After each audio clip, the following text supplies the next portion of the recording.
Assalamualaikum warahmatullahi wabarakatuh. Nama saya Urfi Arsila dari Prodi Manajemen. Di sini kita akan membahas tentang surat menyurat yang dipresentasikan kemarin oleh kelompok 8. Definisi surat. Surat adalah pernyataan tertulis yang bertujuan untuk menyampaikan pesan kepada pihak lain, sekaligus sebagai alat komunikasi untuk menyangkut kepentingan tugas ataupun kegiatan yang instansi maupun kepentingan pribadi.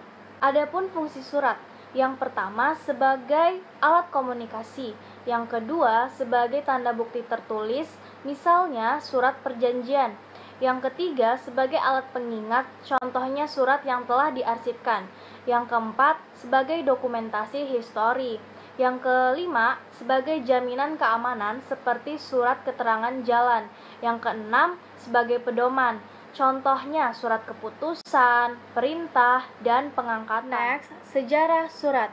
Dulunya bentuk surat ini berupa kayu, di mana kegiatan surat menyurat di Indonesia telah dimulai sebelum kedatangan bangsa Eropa, yaitu pada masa Kerajaan Kutai, Sriwijaya, Majapahit, dan lain-lain. Nah, setelah itu surat menyurat berkembang pesat setelah datangnya bangsa Eropa ke Indonesia, dan pada saat itu mulailah penggagasan perangko yang dipelopori oleh Inggris pada tahun 1840 membuka zaman baru dalam bidang pertarifan. Sekarang kita akan membahas tentang jenis surat, di mana jenis surat ini terbagi menjadi 3 golongan. Yang pertama, surat pribadi, surat dinas, dan surat niaga. Surat pribadi, surat yang digunakan untuk kepentingan pribadi. Contohnya seperti surat-surat untuk parti, lebih ke individual dan kekeluargaan. Ciri-cirinya dari surat pribadi ini, yang pertama tidak menggunakan kop surat, tidak ada nomor surat, salam pembuka dan penutup biasanya sangat bervariasi, terus penggunaan bahasa yang bebas dan format yang bebas. Yang kedua ada surat resmi atau surat dinas, di mana surat ini dikeluarkan oleh suatu instansi pemerintah atau swasta untuk kepentingan dinas dan administrasi perusahaan.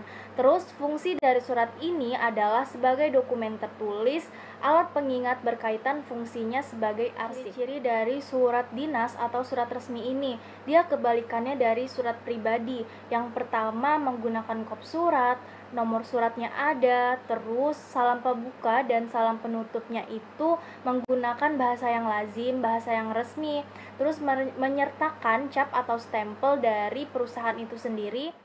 Surat niaga. Surat niaga ini biasa digunakan bagi badan yang menyelenggarakan usaha, kegiatan industri, dan usaha jasa. Surat ini biasanya sangat berguna dalam membangun hubungan baik antara pihak luar. Terus surat niaga ini terdiri atas surat jual beli, surat kwitansi, dan surat perdagangan.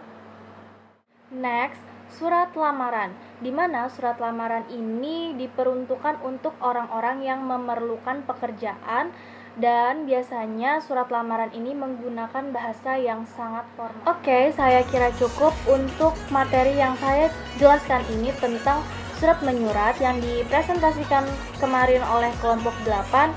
Saya tutup, semoga bermanfaat, dan apabila ada salah kata saya mohon maaf.